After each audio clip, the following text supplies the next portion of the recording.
Okay, we got on number 30, we have sum from 1 to infinity, 2 to the n plus 1 factorial. And ultimately the question here is if the ratio test is applied to the series, which of the following inequalities indicates that the series is convergent. And so when we do the ratio test here, we do the n plus 1th element. We can write n plus 2 here, but we don't necessarily have to. And remember, it's divided by the original element.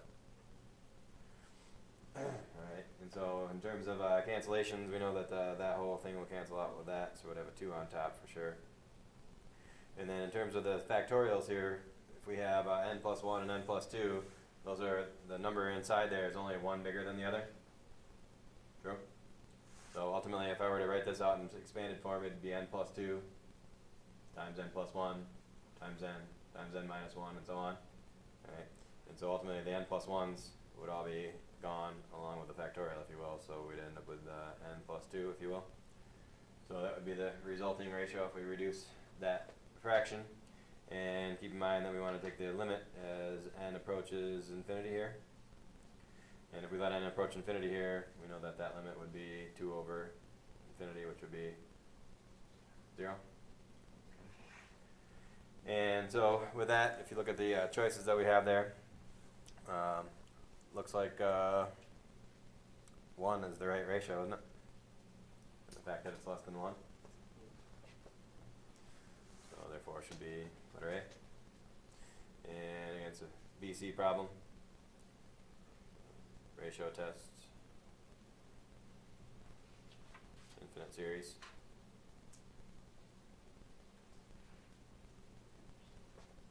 Questions on that one? Alright, what else?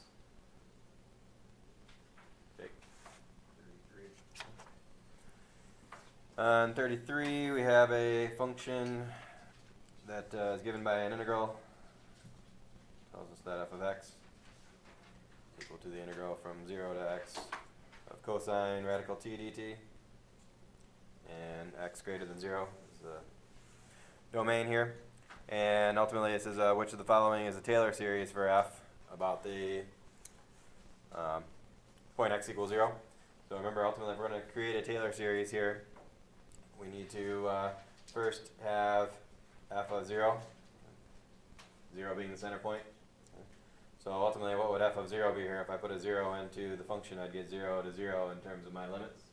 And therefore, I'd get how much area under that curve? 0. So f of 0 would be 0. And then I got f prime at 0. And if I do f prime of this particular function, it would be the integrand evaluated at the upper limit. True? And so ultimately, the derivative of f is the integrand evaluated at the upper limit. If we put a 0 in there, we get cosine of 0, which we know cosine of 0 is 1. And remember, the second term in the Taylor series is the linear term. And then we need f double prime at 0. And keep in mind that at this point we could already rule out one of those 5. We can rule out a. True? The first term is an x. And if we find the second derivative, here we have the cosine of radical x, keeping in mind that cosine being the outside function, the derivative of cosine would be negative sine radical x times the derivative of radical x, which radical x to the 1/2 would be 1/2 x to the negative 1/2. So it would be 1 over 2 radical x. Alright. And with that, if we try to put a 0 into that, what would happen? We got our sine of 0 would be 0. And ultimately, though, we'd have 1 over 0 here, which is ultimately infinity. So what about that? Keeping in mind that if you look at the other choices we have there, they all have an x squared term in them, don't they? True? Alright. So I guess the question is if we find the second derivative at 0, again, with this being the derivative, the outside function again is cosine, so yeah, derivative of cosine is negative sine of the argument times the derivative of the argument. And again, we got x to the 1/2 as the argument, so 1/2 x to the negative 1/2. That looks all good. Yeah, we're missing something. I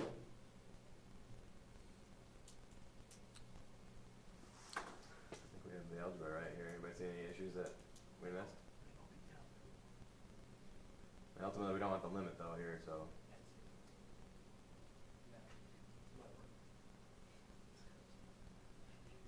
Yeah, let's check something out. Okay, keeping in mind with this being a calculator problem, you know, one advantage we have here too is that if we graph the function in question, which is an integral function, so if we do our integral function of cosine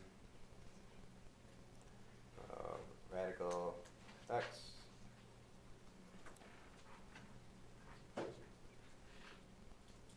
comma x comma 0 comma x. Pretty sure that'll let us graph that. Let me check and see.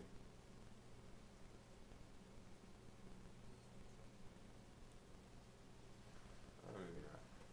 Oh, there it goes. Slowly, perhaps it, but.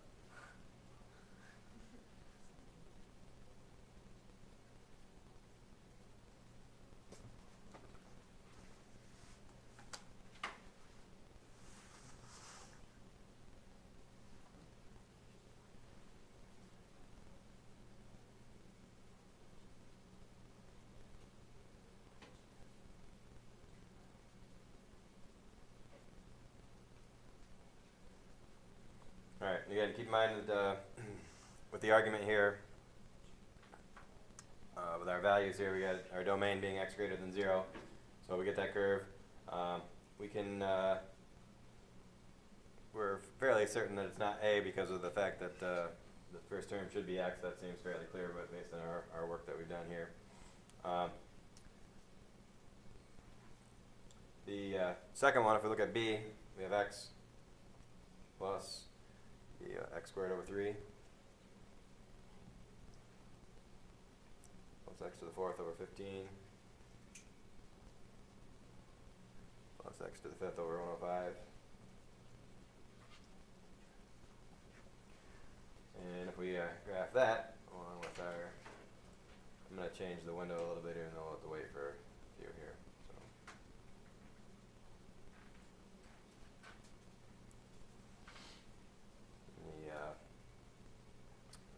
Y window here, let's go negative 5 to 5. See what happens here.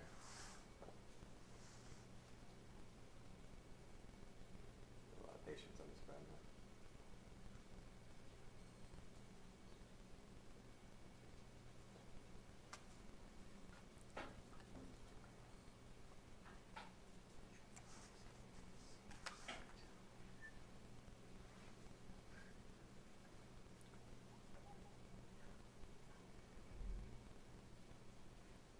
So anybody go online and check out the videos on there?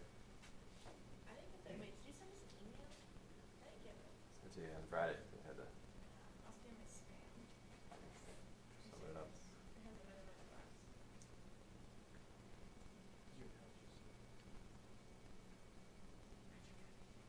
Hopefully the polynomials won't take this long. Graph.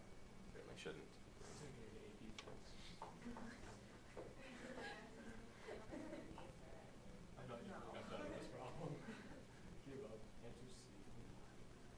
Alright, so that would be the first one there. And again, we can see that that near 0, that it's a decent fit. You know, it goes, looks like it fits fairly well right at 0. True. If we change it to the next one, that one's minus x squared over 2. And then plus x to the 4th over 6. And then minus x to the 6th over 24. Ah.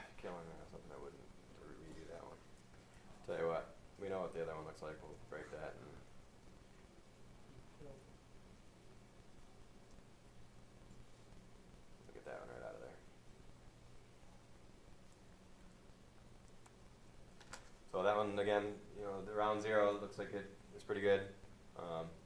See if we can determine which one's the best one though. Next one's x squared over minus x squared over 4, x cubed over 72. And then minus x to the 4th over 2880.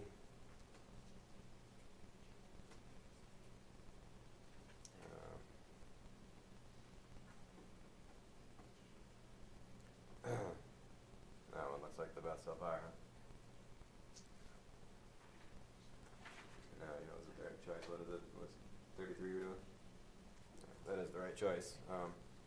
We can look at the other one too, but obviously this one's going to be the best one because that's the right choice. But so algebraically, like I said, if we try to do it algebraically, we can get that first term, which ultimately rules that out.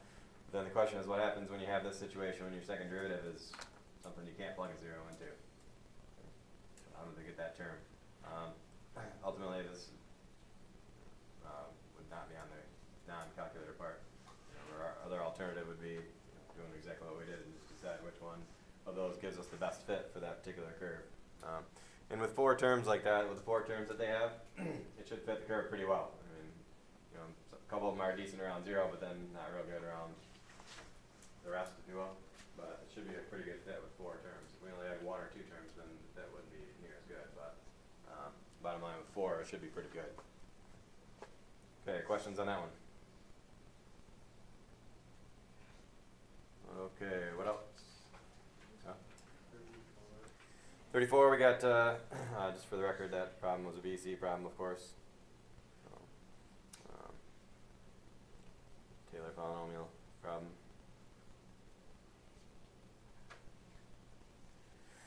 Uh, 34,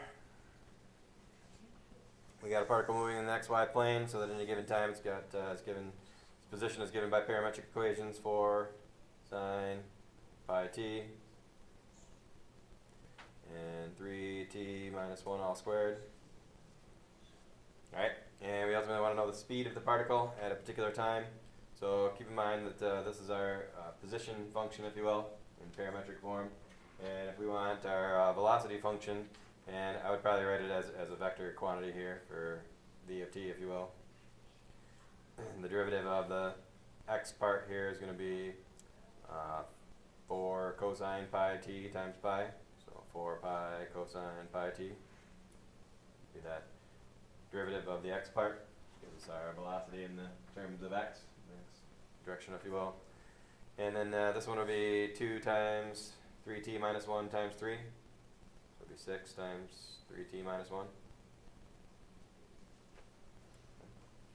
Alright. Now remember again, this gives us our velocity components at any given point. Okay. And remember that the actual speed here is going to be the absolute value of these 2 squared at that particular point. So ultimately, the square root of them, I mean. So we're going to get 4 pi cosine pi times 2, right? Times 2. And then 6 times 3 times 2 minus 1.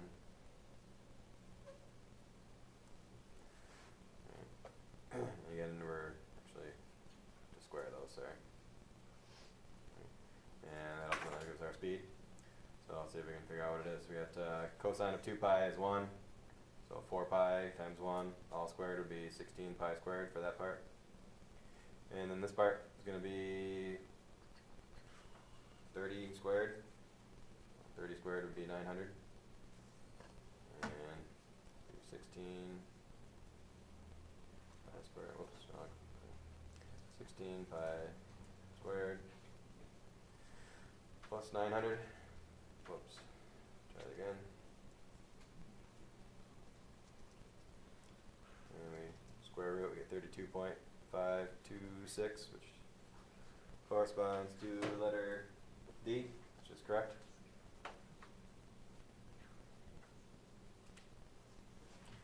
So again, in review, when we have, if we're looking for, if we have a position function given in parametric form, remember this ultimately translates to vector form in terms of a position function, if you will. So this being our, R of t, whatever you want to call it, x of t, I guess, whatever. Bottom line is the derivative of that would be the velocity components. So again, these are your components, your x component of the velocity, the y component of the velocity. Okay. All right. And if we wanted to find our, our velocity at any point, here we put in our point in question, our time, and we'd get a velocity vector here. Of course, that velocity vector at 2 was going to be 4 pi, and then 2 in here would be, what, 30? And ultimately, remember, if I have the velocity in this form, okay, this is the velocity at 2, the x component of the velocity and the y component of the velocity, and remember in general that our speed is always the absolute value of the velocity. And again, the absolute value of a vector is its magnitude. Fair enough? So if we have a vector form of a velocity, okay, its magnitude is the speed. Okay, and its magnitude is found by doing a squared plus b squared, take the square root. Okay. It also has a direction. If we needed to find the direction here, we'd do tangent inverse of y over x. Okay. But ultimately, we just want to know the magnitude part, that is the speed.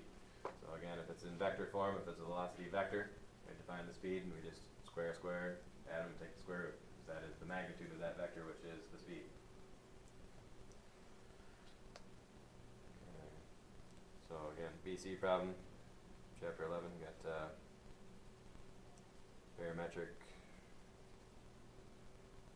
and vector forms. All right, what else? 37.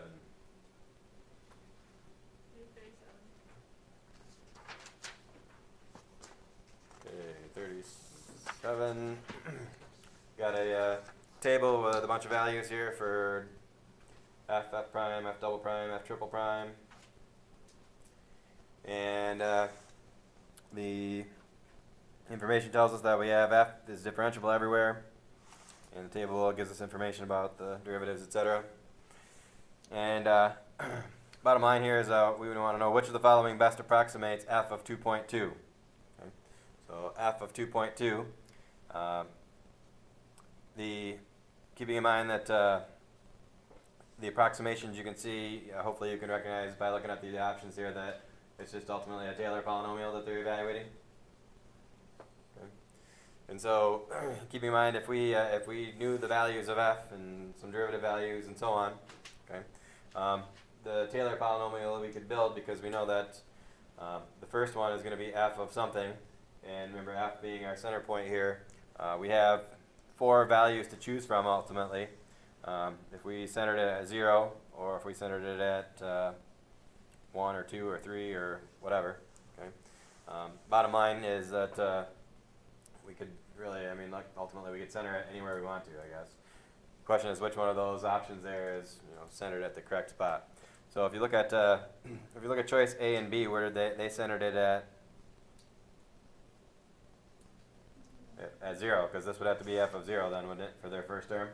Okay, both of their first terms are 4s. Okay, in order for that first term to be a 4, we'd have to have it centered at 0. True? Alright, so if it were centered at 0, let's just say it was for argument's sake, okay, and see if either one of these are reasonable. If it were centered at 0, then our next part would be f prime at 0 times x. True? Alright, now, keep in mind that f prime at 0 is 2, so we'd have a 2 here, and we'd have an x here. Okay. And remember what they are asking us to do. Once we write the polynomial, we've only written 2 terms of it at this point. Okay. I guess I didn't really write it twice here, but I did anyway.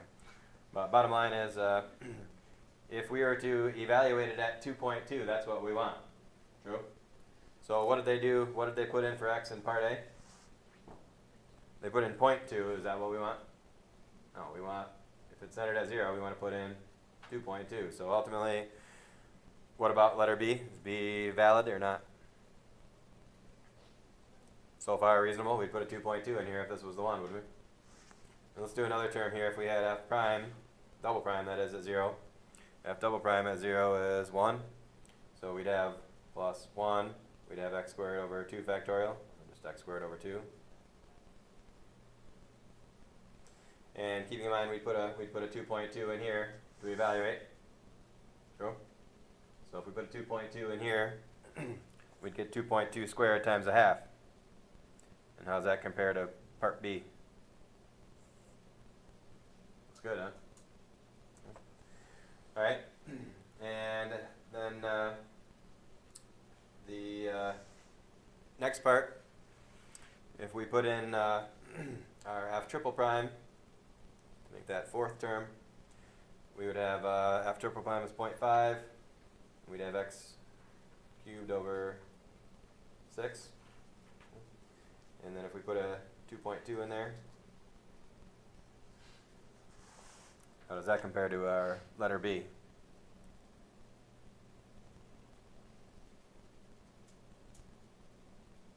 Same or different? Yeah, it looks the same, doesn't it? Alright. So, now, question then is if is that the right answer, or is there another? Okay. So, keep in mind, if you look at your at the other choices here, you can see that there's one that's centered at 3. Right, pretty unlikely that 3 is the right choice here. 2 would be the other reasonable choice because it's close to the 2.2. And if you look at the values that they have there, Nelson, what did I tell you this was? What did I say? E. Yeah, it is E. If you look at the choice they have for E there, it looks like that one clearly has to be centered at 2. So ultimately we'd want f of 2 here, which would be the 7.2. Alright. And then f prime at 2 times, and remember these are only x squared and x cubed because of the fact that it's at 0. It's really x minus a being the center point. So when we fill in the blanks here, on the f prime at 2 would be 3.5. And then it'd be x minus 2. Again, we're centering at 2. So if we build the series, and then if we put a 2.2 in here, we'd ultimately have 3.5 times 2.2 minus 2, which is that 0.2 that we see. So that one matches up correctly. And if we did the next one, we can see that D doesn't match up, by the way. That one would be ruled out by now. We have 1.75 x minus 2 squared over 2 factorial. And if you look at that, that in fact is the right one as well. And then the 0.85 is the last one, 0.85, and then we'd have x minus 2 cubed over 3 factorial, which is 6. And so that on the screen there. So that one appears to be correct too, because if we put a 2 in there, we'd have, or 2.2 in there, that is, we'd have a 0.2 in the parentheses cubed. Okay. So the question is, if that one looks good and that one looks good, then question says which of the following best approximates f of 2.2? Which one best approximates? Okay. Based on what we know about series and so on, keeping in mind that the polynomial that we've created, it mirrors the polynomial. It's got its values are the same as the polynomial at the particular point in question. But as we get away from the point in question, the values are close, but they're not the same, are they? Okay. And so ultimately, the further we get away from the point in question, and the worse the approximation gets. True? And we have error bounds for that sort of thing, and so on. So bottom line is, I guess, like I said, out of the two choices here, which one's the better choice and why? E is, I mean, it's obvious because I told you the answer, but it's the better choice because the center is what? Closer to 2.2, isn't it? Right? So both of them are good, and we had to make a decision about which one was better, and we'd want to pick the one that had the one with the center closest to the actual point we were trying to evaluate. Right? We're only 0.2 away from it instead of 2.2 away from it with our center point. Alright, so that one, of course, is a BC problem. So Taylor polynomials. Really, it has to do with Taylor's theorem, too, the remainder theorem. Alright, anything else? 337.